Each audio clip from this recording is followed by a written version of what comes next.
فاسألوا أهل الذكر إن كنتم لا تعلمون. وهو هل يعني من ضوابط أو عندكم معرفة بالنسبة للجهاد في الشيشان؟ وثم السؤال الثاني، ما المخرج وما الحل في ذلك؟ أرجو. المخرج والحل تقوى الله والعمل بطاعة الله.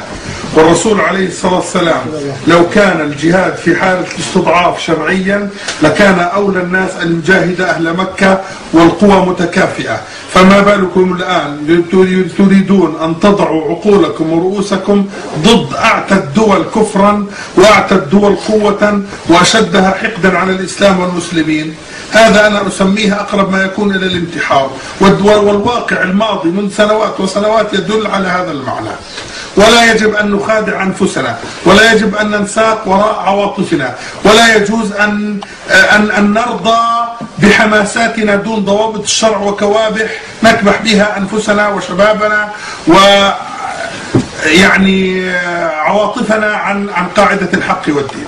رضي من رضي وسخط من سخط، وقدم مسلم واحد عندنا أعظم من رأس أكبر كافر.